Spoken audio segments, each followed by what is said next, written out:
10 y bueno, vamos a volver al tema del día probablemente, que es la destitución del ministro de la Corte Suprema, Sergio Muñoz. Queremos saludar a uno de los protagonistas de la jornada de ayer en el Senado de la República. Nos referimos al representante del Frente Amplio por la región de Valparaíso, Juan Ignacio Latorre. ¿Cómo está, senador? Buenos días, gracias por poder conversar. Hola Patricio, buenos días, gracias por el contacto, gusto saludarlo. Sí, gracias a usted, senador. Bueno, ¿cómo calificaría lo que pasó ayer? Sí, a ver, es una jornada, una sensación muy amarga la que uno tiene después de lo vivido ayer.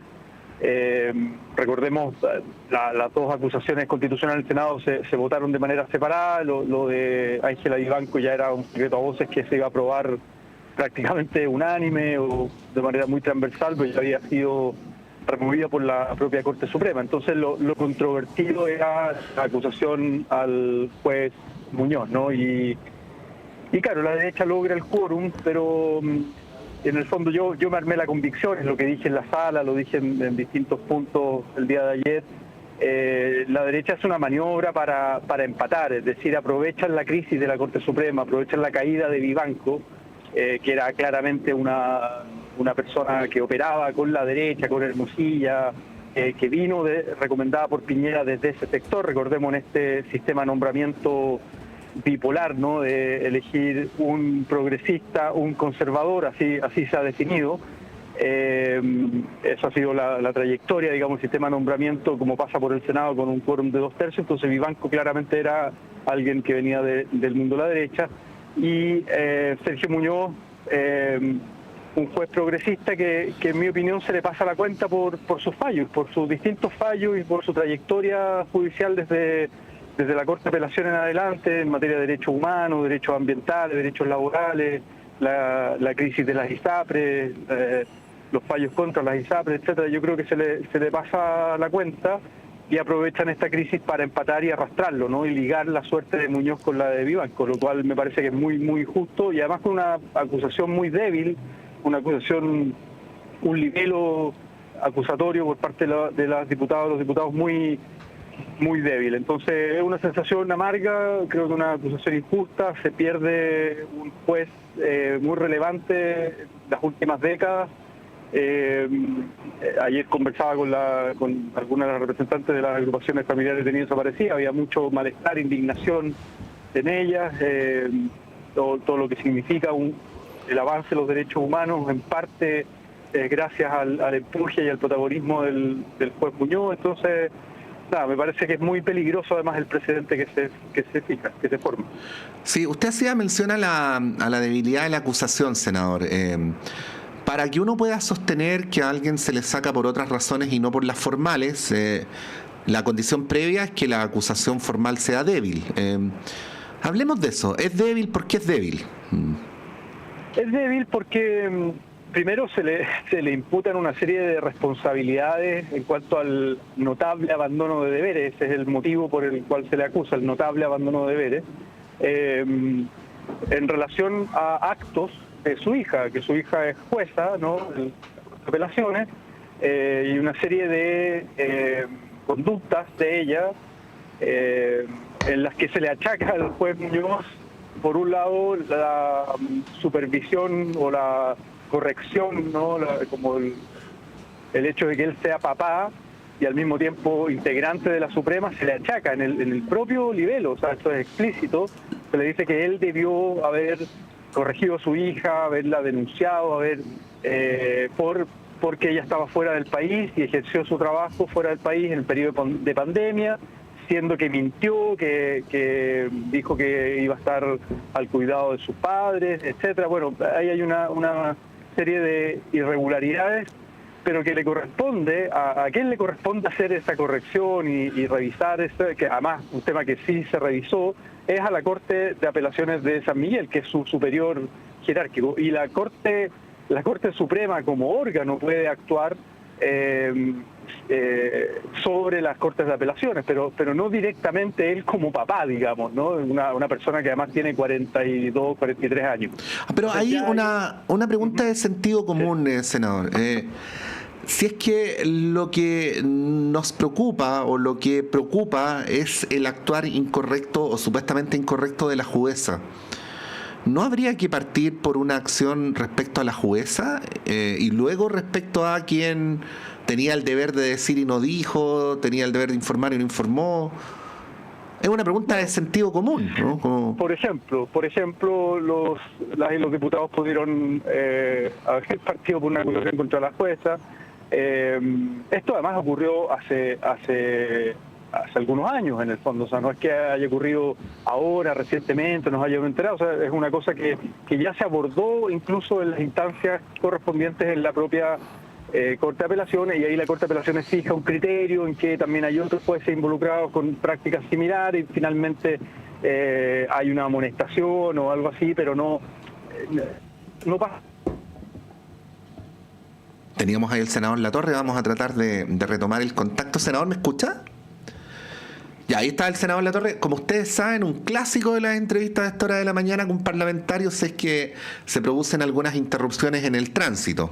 Yo que viajé muchos años en la Ruta 68, tengo plenamente identificados los lugares donde la señal se cae, así que es altamente probable que el senador esté en alguno de esos lugares. Bueno, senador, yo estaba rellenando mientras podíamos retomar con usted, así es que le devuelvo la palabra.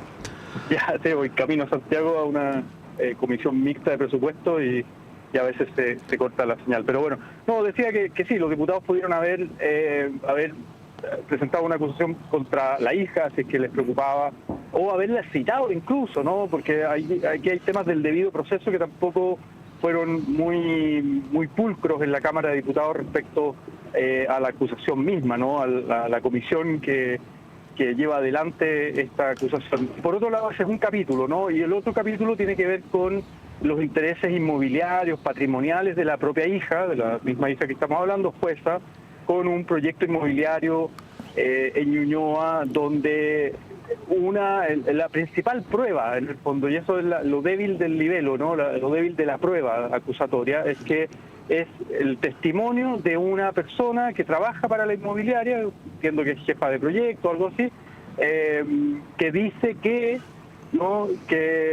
que el juez Muñoz podría intervenir en determinada dirección para favorecer los intereses de la inmobiliaria y finalmente de la hija, que estaba en un proceso de compra-venta de un departamento, de uno de los varios departamentos que tiene la hija. O sea, en esto también, y ahí hay un cuestionamiento respecto a que él no se inhabilitó, que él pudo haber influido, pero en el fondo son puras suposiciones de conversaciones que además no están probadas, que sean verosímiles, que simplemente hay un testimonio de esta persona ante notaría, pero eso no significa que sea veraz, sino que simplemente es esa persona que da ese testimonio y no hay un contrachequeo, no hay una revisión de la prueba, no se revisan más testimonios de posibles involucrados, etcétera, y ese es como el argumento central, ¿no?, para acusar al juez Muñoz, siendo que el juez Muñoz después él falla, ¿no?, en contra de los intereses de la inmobiliaria y en contra de los intereses de la hija, porque en el fondo acoge un recurso de participación ciudadana de los vecinos y vecinas respecto a temas ambientales con ese proyecto inmobiliario, lo que hace que ese proyecto, digamos, no era algo que la propia inmobiliaria quería, ni probablemente tampoco la hija, porque quería resolver el asunto más rápido. Entonces, bueno, esos son los dos argumentos. Entonces, y además de un hecho también que esto ocurre hace tiempo, entonces lo que uno dice, mira, acá la derecha, ¿por qué no presentaron antes una acusación constitucional con estos argumentos si les parecía que eran tan graves y tan contundentes para acusar constitucionalmente al juez Muñoz? Esto lo pudieron haber hecho hace mucho tiempo atrás. Y ahí está mi convicción, lo que yo he dicho, mi argumento es que se aprovecharon de la mayor crisis de la Corte Suprema a partir del caso Hermosilla, el caso Audio, la caída de Vivanco, que fue unánime en la Corte Suprema, en la apertura del cuaderno de remoción y la resolución de removerla del Poder Judicial fue unánime por parte de la Suprema, con una declaración muy contundente respecto del mal comportamiento de Vivanco. Entonces arrastran a Muñoz en esta oportunidad, dice, bueno, aquí hay que aprovechar de empatar y arrastrar a alguien que es incómodo, que ha sido incómodo y que no les gusta la manera como ha fallado el juez Muñoz en su trayectoria. Entonces esa es mi convicción y es muy peligroso porque dada una mayoría circunstancial que hay hoy día en el Congreso para las derechas, interfieren, ¿no?, en la autonomía del Poder Judicial y sacan políticamente a un juez con una acusación injusta, débil, a un juez que no les gusta, ¿no? Eso es muy peligroso para el ordenamiento democrático de nuestro país. Ya vamos a volver a eso, estamos conversando con el senador Latorre, pero antes no vamos a esquivar el punto, porque creo que uno de los centrales de esta entrevista, senador, quería preguntarle por lo que ocurrió en la Cámara. Y yo entiendo que una cosa es el análisis con los resultados en la mano y otro es el análisis antes de, ¿no? Pero se sabe, todos sabemos desde hace un tiempo que la oposición es mayoría en el Senado, ¿no? Por lo tanto, Sí. este escenario no es que fuera seguro, pero era más que probable, así me atrevería a calificarlo, ¿no? Y sin embargo hubo varios diputados del oficialismo que votaron a favor de la acusación. ¿Qué reflexión podría hacer sobre esto? Porque si hubieran votado en contra, la suerte de la ministra Vivanco de todos modos estaba echada, y sin embargo terminó ocurriendo lo que ocurrió con Muñoz.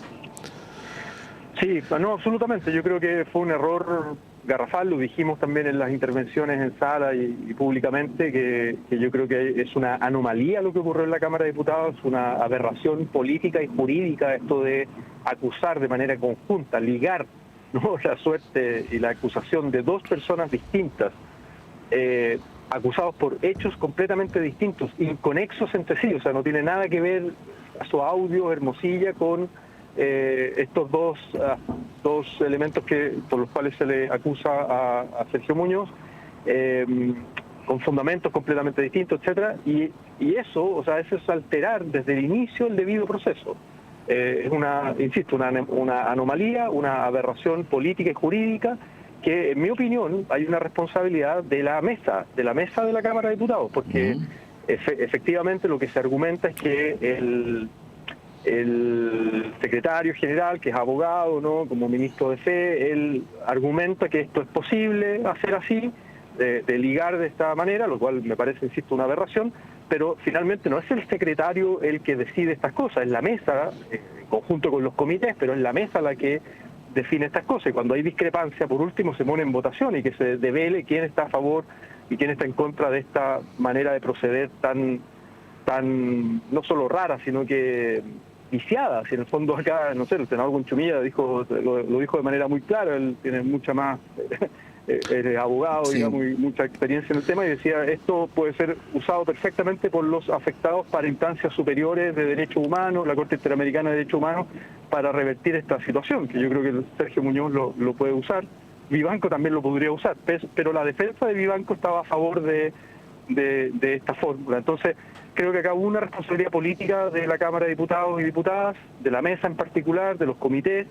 Creo que fue apresurada la manera como tomaron una decisión tan relevante. No sé si no midieron las consecuencias o simplemente se dejaron arrastrar por esta vorágine, ¿no?, de acusaciones constitucionales y de un clima, ¿no?, de un clima que acá hay que sancionar a la corrupción y la crisis en la Corte Suprema, y con esto están añadiendo, creo yo, un ingrediente de mayor conflictividad e inestabilidad y de mayor crisis, digamos, en vez de ayudar a canalizar la crisis. La Suprema dio una señal rápido con Vivanco, ¿no? Entendió que esta es una crisis grave, seria, que es un mal comportamiento que afecta, dice, los cimientos del Estado de Derecho. Así lo dice la resolución de la Corte Suprema de remoción unánime de Ángela Vivanco. Y dio una señal clara. Pero el Congreso, yo creo que acá, si es que se revierte en instancias superiores internacionales, el Congreso va a quedar muy mal parado, el Congreso de Chile. Sí, y tiene una gravedad cualitativa quizás, senador, que es que esto se ha develado como una obviedad. En un país tan confrontado como este, a usted le debe pasar como senador mucho más que a nosotros como periodistas, pero uno ve que en prácticamente ningún tema hay consenso de nada, ¿no? Pero en este puntualmente no hay ningún jurista que hayamos consultado, siendo de distintas corrientes de pensamiento, de distintas universidades, que hayan señalado que esto tiene legitimidad jurídica, ¿no? De hecho, a mí me ha llamado la atención que hemos entrevistado a un par de ellos que se caracterizan por tener una retórica sobria, que han sido especialmente elocuentes respecto a... La palabra no es de ellos, es mía, a lo aberrante que fue la manera en que se procedió en la Cámara de Diputados. Ahí hay una cosa como de como de gravedad adicional cualitativa, por decirlo de alguna manera. Sin duda, sin duda. La profesora Peña, Marisol Peña, me parece. Marisol Peña, sí. El nombre, claro, fue a la Cámara de Diputados, argumentó en esa dirección, siendo que ella es una persona más bien del espectro conservador, digamos, de Chile, ¿no? Y argumentó en esa dirección. O sea, esto es claramente una anomalía, una aberración. La misma defensa del juez Muñoz, que la encabezó Correa Sutil, con quien yo puedo tener muchas diferencias políticas, ¿no? Él renunció a la democracia cristiana, ha tenido distintas posiciones, y puedo tener diferencias políticas, pero creo que su defensa fue impecable y jurídicamente muy contundente, y también lo decía, esto es claramente una aberración y puede ser un argumento para decir, bueno, esto fue viciado desde el inicio. O sea, eso es lo grave, ¿no? Estamos hablando de la destitución de un juez de la Corte Suprema, ¿no? O sea, esa es la relevancia del asunto. Entonces, a mí me preocupa el precedente porque esto, o sea, si nos creemos la convicción democrática, ¿no? Y decimos, mira, las mayorías cambian, las mayorías son circunstanciales, el día de mañana puede haber una correlación de fuerza favorable al mundo de las izquierdas y el progresismo, y que vamos a estar levantando acusaciones constitucionales chantas para destituir a un juez o una jueza que no nos gusta como falla o por su pensamiento conservador, etcétera. Yo creo que no corresponde, eso es muy peligroso. Sí, hay algo, senador, sobre lo que le quería preguntar, volviendo al tema de los precedentes. Ayer hemos leído muchas declaraciones de dirigentes políticos, pero también de académicos o de personas del mundo del derecho, de la señal que esto transmite, porque es parecido, pero no es lo mismo el hecho mismo de Muñoz que la señal que se le transmite al resto, ¿no? Y en esto se juntan dos cosas, ¿no? Por un lado, el mensaje a quienes en el futuro quisieran ser ministros de la Corte Suprema, pero también a la ciudadanía. O sea, yo podría, por ejemplo, señalar, sin ser demasiado demagógico, que se transmiten mensajes como que, por poner un ejemplo, ¿no?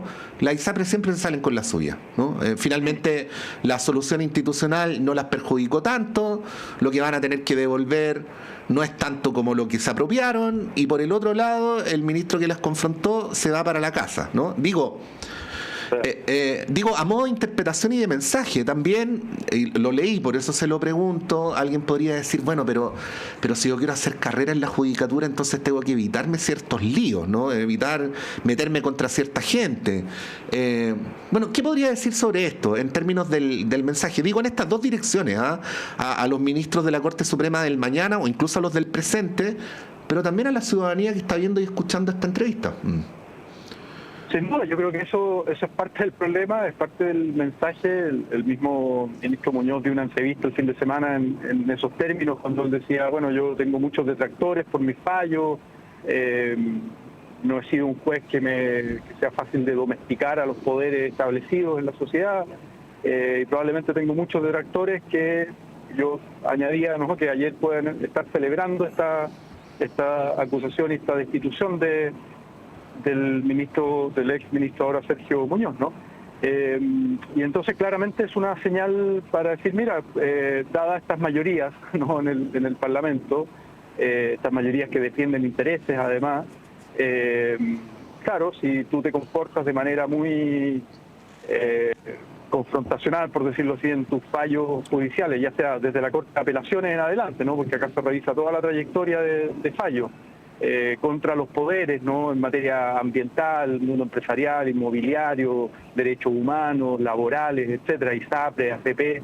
Bueno, ojo que si se te descubre alguna cosa que podría ser irregular en tu vida, además, estas mezclas, ¿no?, de papá, juez, hija, etcétera, o sea, todos estos elementos también como de la vida familiar, etcétera, bueno, puedes correr la misma suerte, ¿no? Entonces, como un llamado a necesitamos jueces, porque además a él se le criticaba, yo lo dije en la tramitación de la ley corta de ISAPRE, que fue una larga tramitación en el Senado, donde hubo intentos de las derechas, las mismas derechas que ahora aprobaron la destitución de Muñoz, fueron las que aprobaron en su momento la mutualización, y tuvimos que ir con un grupo de senadores al Tribunal Constitucional para decir que eso no procedía porque incumplía el fallo de la Suprema y porque era algo inconstitucional, era una iniciativa exclusiva del presidente de la República. Esto es rebajar los 1.200 millones de dólares, lo querían dejar en 400 o algo así.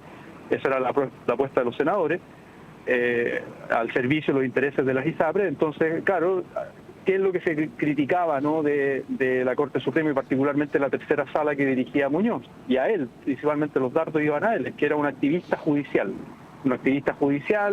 que estaba ensañado contra las ISAPRES, que quería destruir el sistema privado. Entonces le tenían sangre en el ojo, claramente. Esa fue como la última gran polémica de una serie de fallos y una trayectoria, para qué decir, con el tema de derechos humanos. A Pinochet, en el fondo, fue que se atrevió a pedir el desafuero Pinochet por las platas corruptas, ¿no?, del Banco Rix, etcétera. Entonces, toda la historia en derechos humanos. Entonces, claro, es un juez en el que se le tenía sangre en el ojo y aprovecharon una oportunidad especial, ¿no?, de crisis de la Corte Suprema, donde la ciudadanía, que no tal vez puede no estar tan informada, y por eso hay tantos espacios para decantar y elaborar las noticias, ¿no?, y comentarlas, etcétera, es que, claro, ese caso son todos corruptos y está bien, el Congreso tiene que sacar a los jueces corruptos y se mete todo en el mismo saco, digamos, sin hacer ninguna distinción, ¿no? Senador Juan Ignacio Latorre, le queremos agradecer por esta entrevista. Que tenga un buen día y una buena llegada a Santiago. Gracias Patricio, que estén bien, buen día. Chao. Gracias, senador. Ahí está Juan Ignacio Latorre, senador del Frente Amplio por la región de Valparaíso, analizando todo lo que ocurrió, pero todas las esquirlas, las consecuencias que, como hemos dicho, no son posibles de apreciar del todo en el día inmediatamente posterior a esta acusación. Hay mucho para analizar, lo hemos hecho en parte con el senador Latorre y lo vamos a seguir haciendo luego de esta entrevista y luego de esta pausa con el panel de conversación de cada día. Vamos y volvemos.